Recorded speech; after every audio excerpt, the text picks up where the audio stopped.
ناظرین، ہمارے چینل کو لائک کیجیے اور سبسکرائب کیجیے اور اشتہارات کے لیے رابطہ کریں 9391177066۔ بہت بہت شکریہ۔ السلام علیکم۔ چوائس نیوز خصوصی رپورٹ میں آپ کا خیر مقدم ہے۔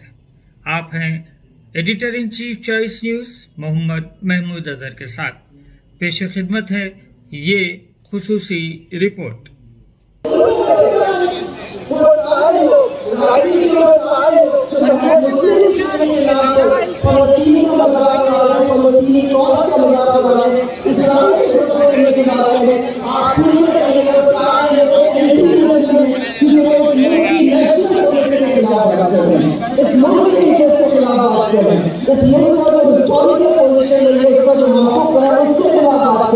تو یہ جو مستقل مسلمان کو انٹرنیشن ہے، آج دنیا دیکھ رہی ہے کہ یہ اصل انٹرنیشن ہے کہ سارا کا سارا ملک تاریخی طور پر فلسطین کا سپورٹ کرتا ہے، لیکن میں جیل کا نہیں ہوتا ہے۔ اور اکثر ایسا ہوتا ہے کہ جب ظلم بڑھتا ہے تو اس ظلم کے وطن سے اللہ تعالیٰ نئی صبح پیدا کرتا ہے۔ اللہ پاک نے یہ بات کہی کہ کمیونٹی کے کام کو سبق کھانے سے کہ تاتاریوں نے جو نوشش کی، تاتاریوں نے جو ظلم کیا، انہوں نے جو بڑھتا ہے اور خود کو کراس کرتا ہے، اللہ تعالیٰ پھر ظالم کو ہٹا دیتا ہے۔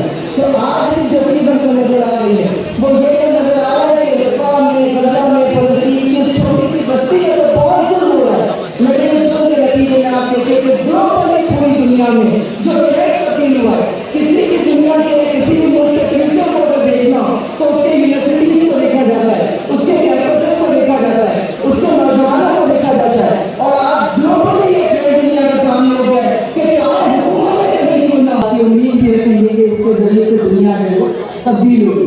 آخر میں اپنی گفتگو کو سمیٹتے ہوئے میں 4-5 چیزیں آپ سے کہنا چاہوں گا جو اس پروٹیسٹ کے دن سے جب آپ واپس جائیں تو جن چیزوں کو مجھے آپ کو یہاں سے لے کر جانا ہے، اس سے پہلی چیز، اہم ترین چیز، جب آپ یہاں سے واپس ہوئے تو فلسطین کی مظلومی کی کہانی لے کر نہیں جائیں، صرف غصہ اور غم لے کر واپس نہیں جائیں، مایوسی اور بدلی لے کر واپس نہیں جائیں، بلکہ جب آپ یہاں سے واپس جائیں تو ایک نئے حوصلہ واپس جائیں، وہ جو سارے لوگ وہاں سیکریفائس کرتے ہیں اور یہ حوصلہ، تو یہ حوصلہ، یہ سمجھ اور یہ جذبہ لے کر مجھے آپ کو یہاں سے جانا ہے۔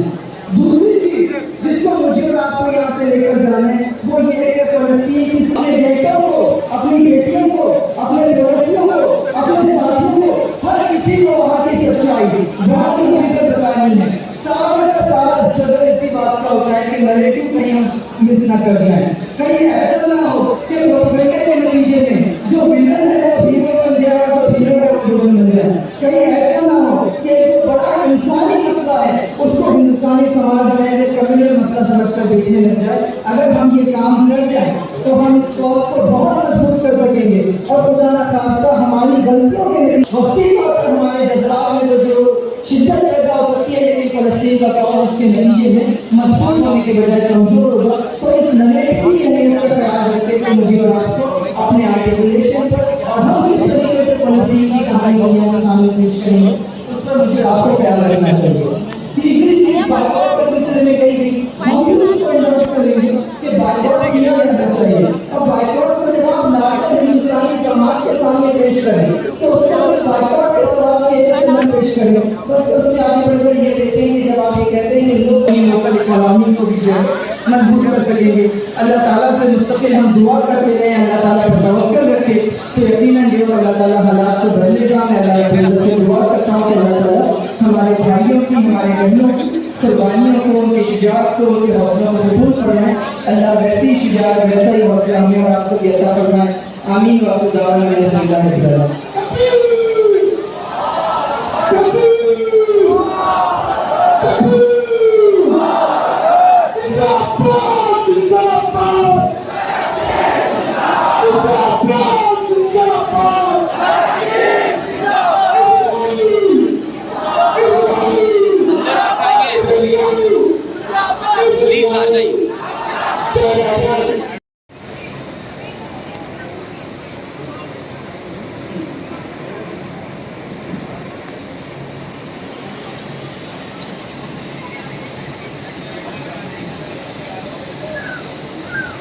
السلام علیکم ورحمۃ اللہ وبرکاتہ۔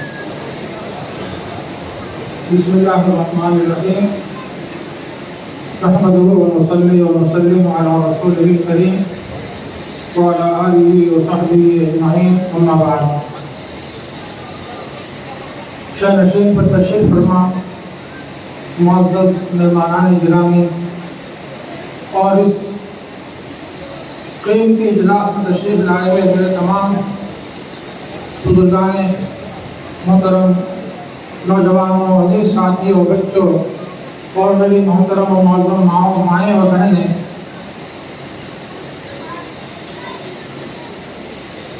آج دنیا بھر میں فلسطین کی حمایت میں احتجاج ہو رہا ہے اور کئی ممالک نے خاص طور پر امریکہ کی اور اسرائیل کی مذمت کی ہے اور اس کی مخالفت میں بیانات دیے ہیں۔ اس تناظر میں جہاں غیر مسلم دنیا میں احتجاجات ہو رہے تھے، مسلم دنیا بہت آرام کی نیند سو رہی تھی اور اب بھی سو رہی ہے۔ حیدرآباد سے بھی کوئی خاصا احتجاج نہیں دیکھا گیا تھا۔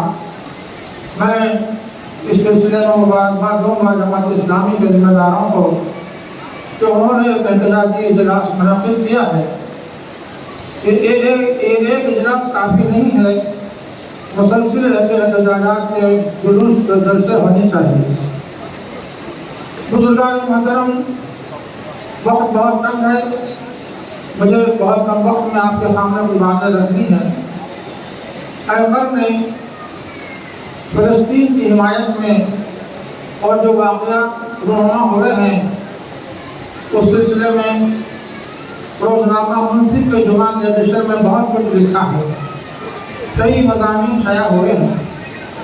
ان میں ایک اہم ترین مضمون احمد نے اشاعت روانہ کیا تھا، الحمدللہ میں شائع ہوا ہے۔ اس میں علماء اور قائدین سے دردمندانہ گزارشات کے عنوان سے احمد نے ایک مضمون سپرد قلم کیا تھا، اور اس مضمون میں نے موقع نہیں ہے تفصیل سے آپ کی خدمت میں رکھنے کا، دو حوالے بھی دیے تھے، اور وہ حوالے اگر میں آپ کی خدمت میں رکھوں تو شاید کافی وقت ہو جائے۔ البقیع وغیرہ کے مزارات منہدم کر دیے گئے تھے اور آگے بڑھ کر گنبد خضرا علی صاحب تحیۃ السلام تک بات پہنچ گئی تھی۔ ایسے میں دنیا بھر میں احتجاجات ہو رہے تھے، اور پھر ایک موقع پر اس وقت کے بادشاہ شاہ سعود کو اس کی اطلاع دی گئی، چنانچہ اس وقت انہوں نے دعوت دی، دنیا بھر سے وفود آئے اور اس پر بحث و تمہیز ہوئی، اور ہندوستان سے بھی ایک نمائندہ علماء کا وہاں پہنچا۔ اس میں خاص طور پر حضرت مولانا شبیر عثمانی صاحب رحمۃ اللہ علیہ اور اکابرین بھی تھے۔ وہاں جب انہوں نے نمائندگی کی اور انہوں نے دلیل پیش کی کہ انبیاء کرام علیہ السلام کا مدفن وہی ہوتا ہے جہاں ان کی وفات ہوتی ہے، اور چنانچہ دلیل دی کہ حضور اکبر سید عالم صلی اللہ علیہ وسلم کی آخری سفر کی تیاری ہوئی ہے اور آپ کی تدفین کا مرحلہ ہوا ہے، وہ کسی کھلے آسمان کے تحت نہیں ہوا، بلکہ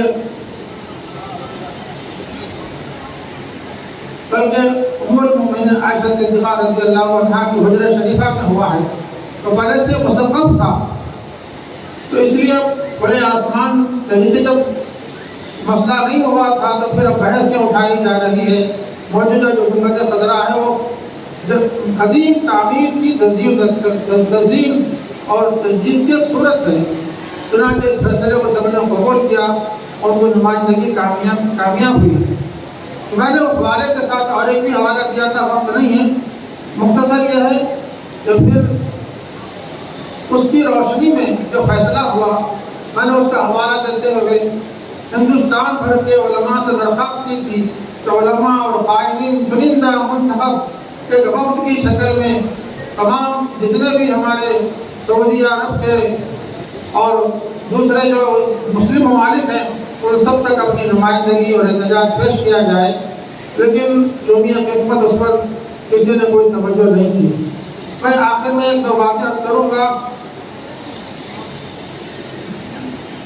غزوہ بنو خنیقہ جو غزوہ ہوا تھا، اس سے شان نزول میں کئی آیتیں، کئی باتیں لکھی گئی ہیں۔ ایک واقعہ یہ لکھا ہے کہ یہودیوں کے بازار میں ایک مسلم خاتون خرید و فروخت کے لیے گئی ہوئی تھی، تو وہاں ایک یہودی نے بے حرمتی کی۔ اس کے نتیجے میں ایک مسلمان، ظاہر ہے اس کا ایمان جوش میں آ گیا اور اس نے فوری اس یہودی سے انتقام لیا، چنانچہ اس مقابلے میں اس کی ہلاکت ہو گئی اور اس کی پاداش میں اس مسلمان کو بھی شہید کر دیا گیا۔ لیکن اس شان نزول میں آتا ہے حضور پاک صلی اللہ علیہ وسلم نے ایک خاتون کی حرمت کی پامالی کی وجہ سے آپ صلی اللہ علیہ وسلم نے بنو خنیقہ کی جنگ لڑی تھی۔ اور ایک واقعہ وہ سناتا ہوں، اور بہت سے واقعات ہیں۔ حضرت عمر بن عبدالعزیز رحمہ اللہ نے اپنے قاصد کو روم کے پاس، بادشاہ روم کے پاس روانہ کیا اور وہ پیغام لے کر وہاں پہنچے تھے۔ اور جب پیغام پہنچا دیا گیا، باہر آئے، ٹہل رہے تھے تو کیا دیکھتے ہیں کہ ایک طرف سے آواز آ رہی ہے قرآن پاک کی تلاوت کی۔ تو اس آواز کی طرف وہ لب کے اور وہاں پہنچے تو دیکھا کہ ایک شخص نابینا ہے جو چکی پیس رہا ہے، اور وہ نابینا ہے اور قرآن پاک کی تلاوت کر رہا ہے۔ تو اس قاصد نے ان کو سلام کیا، السلام علیکم، وہاں سے کوئی جواب نہیں آیا۔ دوسری مرتبہ سلام کیا، تب بھی جواب نہیں آیا۔ تیسری مرتبہ سلام کیا تو جواب آیا کہ شاہ روم کے دربار میں سلام کیسے؟ تو قاصد نے کہا یہ تو رہنے دیجئے، شاہ روم کے دربار میں تلاوت قرآن کیسے؟ انہوں نے اپنی تفصیل بیان کی۔ تو چنانچہ وہ قاصد جو عمر بن عبدالعزیز رحمہ اللہ نے بھیجے تھے، وہ وہاں سے واپس لوٹ کر جب بادشاہ کے دربار میں پہنچ گئے تو اس کے بعد انہوں نے واقعہ سنا، اور سننے کے بعد انہوں نے فوری بادشاہ روم کو خط لکھا کہ اگر آپ اس مسلمان قیدی کو آزاد نہیں کریں گے تو پھر جنگ کے لیے تیار ہو جائیے کہ ہمارا پہلا قاصد آپ کے دربار میں ہوگا، پھر اس کے بعد دوسرا قاصد ہمارے دربار میں ہوگا۔ مختصر یہ ہے کہ ایسے بہت سے واقعات ہیں کہ ہمارے ایمان کو جھنجھوڑنے کے لیے کافی ہیں۔ ایسے میں دنیا بھر کے جو مسلم ممالک ہیں ان کو اپنی ذمہ داری کا نبھانا چاہیے، اور ہم کو یہاں رہتے اپنی ذمہ داری نبھانا چاہیے۔ اس پر خاص طور پر توجہ کرنے کی ضرورت ہے۔ ابھی ہمارے حضرت مولانا جعفر بھائی صاحب نے بات اچھی کہی ہے کہ مسلمان فجر کی نماز میں پابندی سے جماعت میں حاضر ہوں اور وہاں دعا کا اہتمام کریں۔ اور یہ ایسا موقع ہے کہ اس حوالے سے قنوت نازلہ کا بھی اہتمام کیا جا سکتا ہے۔ میں سمجھتا ہوں ہر مسجد سے اس کا اہتمام ہونا چاہیے۔ میں شکر گزار ہوں جماعت اسلامی کے ذمہ داروں کا، انہوں نے اس موقع پر رحمت کو یاد کیا ہے۔ میں معذرت کا ہوں، میں نے شاید آپ کا زیادہ وقت لیا ہے۔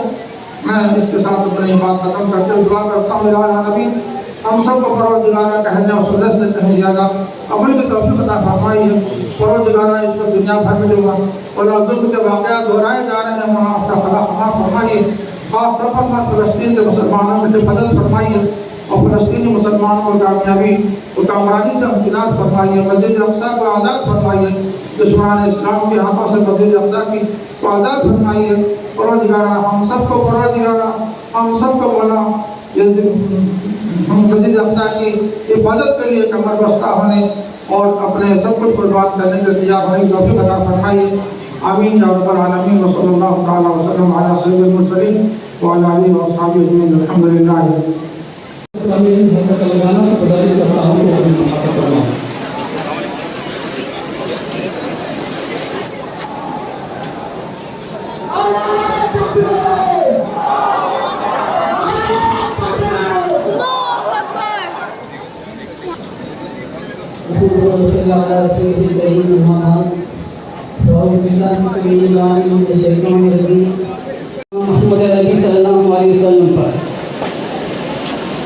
محترم صدر اجلاس اجاز پر تشریف فرما۔ مسلمہ کے اندر اللہ رب العالمین نے پہلے نور الدین زنگی کو اٹھایا اور انہوں نے اس کے لیے ایک طویل عرصہ جدوجہد کی اور اس دوران میں دوسری صلیبی جنگ لڑی گئی، اگرچہ کہ اس میں مسلمانوں کو کامیابی ملی، لیکن ارض مقدس مسلمان دوبارہ حاصل کرنے میں کامیاب نہیں ہو پائے، اور پھر اس کے بعد زنگی بھی اس دنیا سے گزر گئے۔ پھر تاریخ بتلاتی ہے کہ اللہ رب العالمین نے سلطان صلاح الدین ایوبی کو اٹھایا۔ اس مرد مجاہد نے ایک طویل عرصہ اس کاس کے لیے جدوجہد کی، اور پھر اس کے بعد وہ مرحلہ آیا کہ جب اس نے یروشلم کا گھیراؤ کر لیا تھا تو اس موقع پر ایک زبردست لشکر مدینے کے اوپر حملہ کرنے کے لیے چلا تھا۔ اس موقع پر انہوں نے فوراً اپنے راستے کو بدلا، یروشلم سے پلٹ کر وہ آئے، حطین کے میدان پر 60,000 کے اس لشکر کو روکا، اور پھر تاریخ بتلاتی ہے کہ تاریخ کی سب سے خوفناک جنگ ان لوگوں کے درمیان میں لڑی گئی۔ اس علاقے کی تاریخ کی سب سے خوفناک جنگ تھی، جس میں دونوں طرف سے 60,000 لشکری۔ الحمدللہ رب العالمین والصلاة والسلام علی رسولہ النبی الکریم والعاقبۃ للمتقین۔ قال اللہ تعالیٰ فی القرآن المجید والفرقان الحمید یریدون لیطفئوا نور اللہ بافواہہم واللہ متم نورہ ولو کرہ الکافرون۔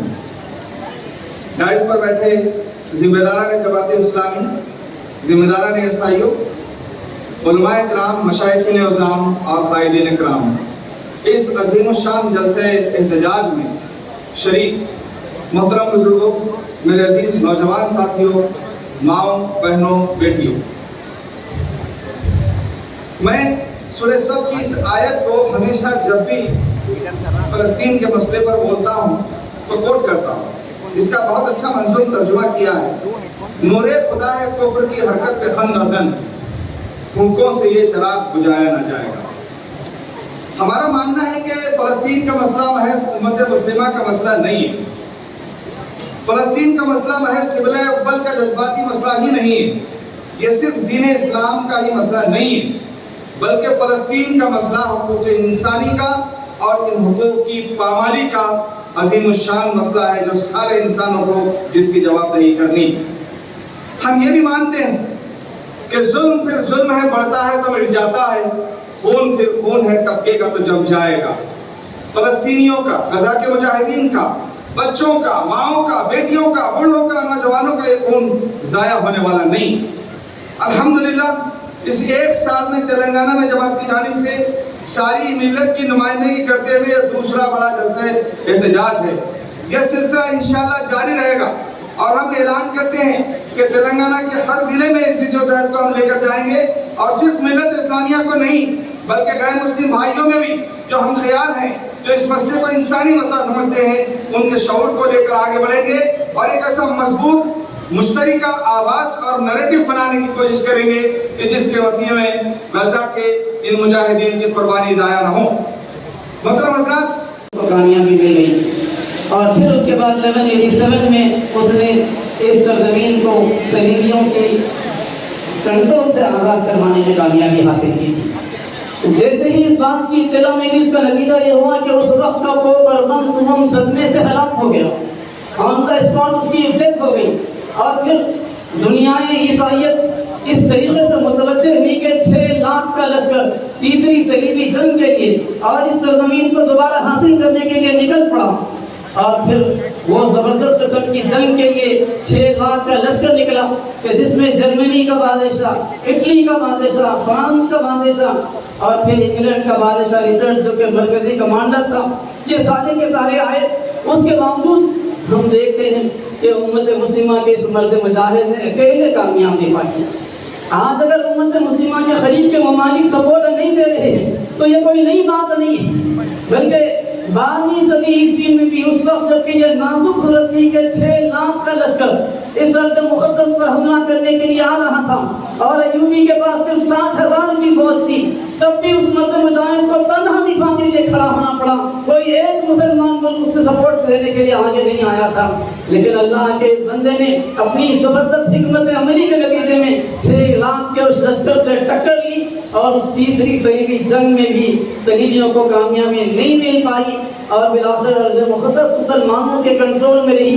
1187 سے لے کر 1967 تک یہ علاقہ مسلمانوں کے کنٹرول میں رہا، لیکن اس کے بعد یہودیوں کی کوششیں، انگلینڈ کی سرپرستی، امریکہ کی زبردست قسم کی ہتھیاروں کی سپلائی، اور پھر اس کے بعد امریکہ کی انٹیلیجنس ایجنسی کی رپورٹ کے مطابق حملہ کرنے کا فیصلہ، اس کے نتیجے میں یہ سرزمین جو مسلمانوں کے قبضے میں اتنا طویل عرصہ رہی تھی، قریب 800 سالوں تک رہی تھی، یہ مسلمانوں کی کنٹرول سے نکل گئی۔ اور اب ہم دیکھ رہے ہیں کہ 1967 سے لے کر 2024 تک یہ علاقہ یہود کے قبضے کی ہے۔ اور امت مسلمہ کی کیفیت یہ ہے کہ عام مسلمان کی خواہش ہے کہ کسی طریقے سے اس کے لیے وہ کچھ کرے، لیکن مسلمان بے بس محسوس کر رہے ہیں۔ مسلمان حکمرانوں کی کیفیت یہ ہے کہ وہ بے حسی کا شکار ہے، یعنی ایک طرف بے بسی ہے تو دوسری طرف بے حسی ہے، اور اس کے نتیجے میں بادل دندناتے ہوئے آگے بڑھ رہا ہے۔ لیکن اس کے باوجود وہاں مجاہدین نے جس عزم کا، جس حوصلے کا، جس استقامت کا، جس جانبازی کا، جس فداکاری کا مظاہرہ کیا، وہ دنیا بھر کی امت مسلمہ کے لیے، رہتی دنیا تک کے لیے مشعل راہ کا کام انجام دیتا رہے گا۔ انہوں نے یہ ثابت کیا کہ ان الذین قالوا ربنا اللہ ثم استقاموا، بے شک جن لوگوں نے کہا کہ اللہ ہمارا پروردگار ہے، پھر اس پر وہ جم گئے، تتنزل علیہم الملائکہ، ملائکہ کا ان کے اوپر نزول ہوتا ہے، جو انہیں بشارت دیتے ہیں کہ تمہیں خوفزدہ ہونے کی ضرورت نہیں ہے، غمزدہ ہونے کی ضرورت نہیں ہے، بلکہ تم کو بشارت دی جاتی ہے اس جنت کی جس کا کہ تم سے وعدہ کیا گیا تھا۔ سامعین محترم، یقیناً حماس کے مجاہدین کا جو رول ہے دنیا اس کو دیکھ رہی ہے۔ دوسری طرف ہم کو یہ بھی دیکھنا چاہیے کہ اس وقت دنیا بھر کے مختلف ممالک کا جو رویہ ہے وہ کس قسم کا رویہ ہے۔ بہت کم ممالک وہ ہیں جنہوں نے کھل کر آگے بڑھ کر فلسطین کو تسلیم کیا ہے۔ ہمارا وہ ملک ہے جس نے سب سے پہلے فلسطین کو تسلیم کیا تھا، لیکن آج اس ملک کی جو خارجہ پالیسی ہے اس معاملے کے اندر مستقل تذبذب کا شکار ہے، اور اندرونی طور پر بظاہر تو وہ فلسطین کی تائید کا اعلان کرتے نظر آتے ہیں، لیکن اندرونی طور پر وہ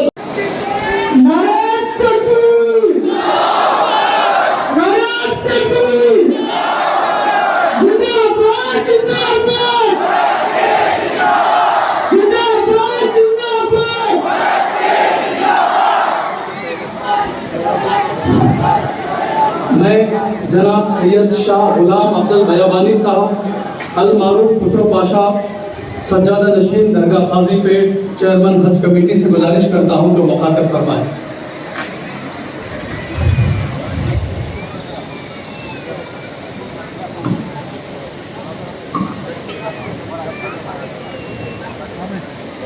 الحمدللہ رب العالمین والصلاة والسلام علی سیدنا المرسلین۔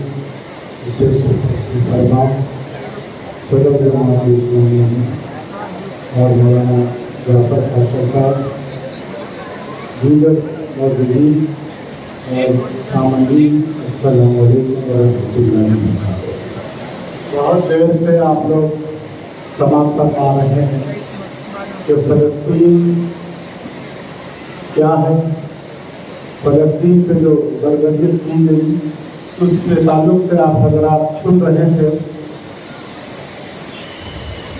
فلسطین نہ ہی ہندوستان کے مسلمان بلکہ سارے دنیا کے مسلمانوں کے لیے مقدس جگہ ہے، کیونکہ وہ جگہ ہے جو آقا دو جہاں صلی اللہ علیہ وسلم نے وہاں پر امامت فرمائی تھی۔ ہمارا قبلہ اول وہاں ہے۔ سرکار دو عالم صلی اللہ علیہ وسلم جب معراج میں گئے تو آپ کی براق کو وہاں باندھا گیا تھا۔ یہ وہ جگہ ہے جہاں پر بی بی مریم کا محراب ہے، یہ وہ جگہ ہے جہاں پر کئی انبیاء اکرام نے وہاں کے چپے چپے پر سجدے کیے ہیں، یہ وہ جگہ ہے جہاں پر حضرت سلیمان علیہ السلام نے سارے فلسطین کو آپ نے تعمیر کی، آپ کو اس کو سجایا۔ یہ وہ جگہ ہے جس پہ ایک صحابی نے سرکار دو عالم صلی اللہ علیہ وسلم سے پوچھا، یا رسول اللہ مسجد اقصیٰ کیا ہے؟ تو سرکار دو عالم صلی اللہ علیہ وسلم نے ارشاد فرمایا، مسجد اقصیٰ میں ایک مرتبہ نماز پڑھنے کا ثواب دوسرے مسجدوں سے 1000 گنا بہتر ہے۔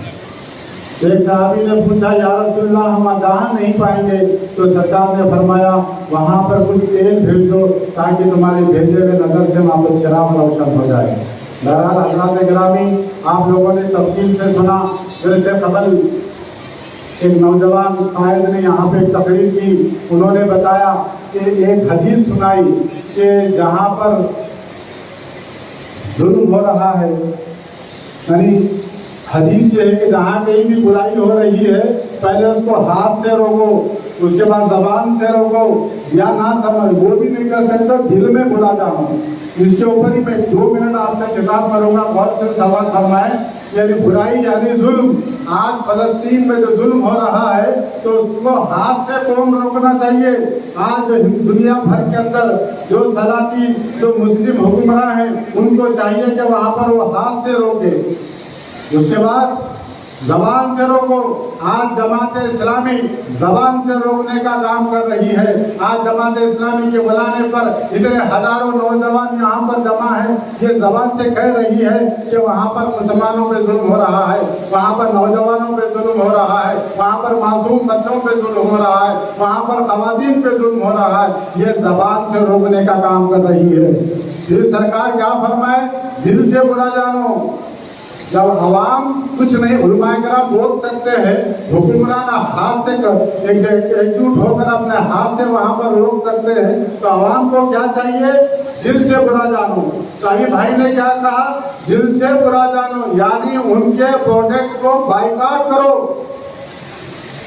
تمام مذہبی رہنما سے میں خواہش کروں گا کہ صرف ان کے پروڈکٹ بائیکاٹ نہ ہو، ان کی تہذیب بھی بائیکاٹ ہو، ان کا تمدن بھی بائیکاٹ ہو، ان کے لباس جو آج ہمارے نوجوان ان کے جو لباس پہنے ہوئے ہیں، آج ہمارے نوجوان ان کا ہیئر اسٹائل بنائے ہوئے ہیں، اس چیز کا بھی بائیکاٹ ہو۔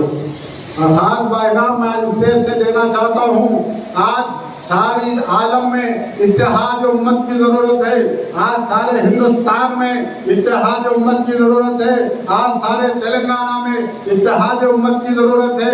پچھلے 15 دن پہلے آپ نے دیکھ لیا، تھوڑا بہت ہمارا ہندوستان میں اتحاد ہوا تو تختہ پلٹ گیا۔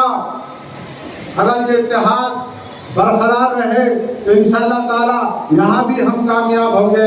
عالمی سطح پر جتنے حکمران ہیں، اللہ تعالیٰ ان کی سوچ کو بدلے، اللہ تعالیٰ ان کے فکر کو بدلے، اللہ تعالیٰ یہ ان کی غلامی کے چنگل سے ان کو آزاد کرائے تاکہ وہ جو ہے فلسطینی مسلمانوں کی مدد کر سکے، ان کی تائید کر سکے۔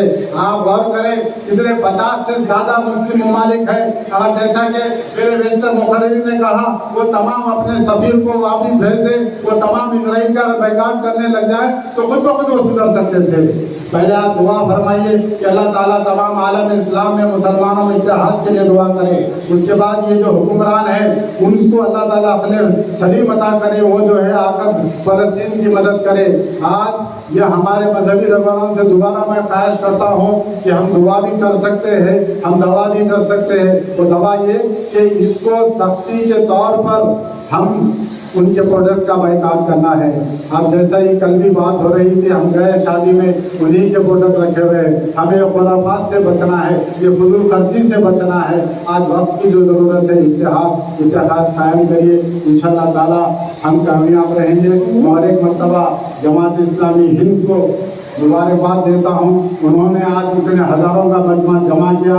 اللہ تعالیٰ تمام ہندوستان کے مسلمانوں کو توفیق عطا کرے کہ اتحاد اس طریقے سے پرامن انداز میں احتجاج کرے اور ہماری آواز دنیا بھر میں پہنچے۔ اللہ ان فلسطینیوں پر رحم فرمائے، ان کی مدد فرمائے۔ وآخر دعوانا الحمدللہ۔ زندہ باد، زندہ باد،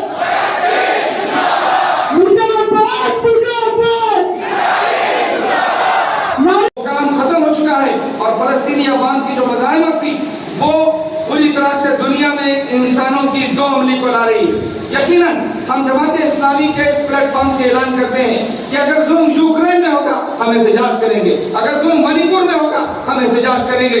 لیکن اس وقت دنیا کے غیر مسلم ممالک جاگ رہے ہیں۔ ابھی کل کا واقعہ ہے کہ اسپین نے اپنے ساحل سمندر سے اس بوٹ کو واپس کیا جس کے اندر ہتھیار کا ایک پورا انبار جو نا اسرائیل کو پہنچایا جا رہا تھا۔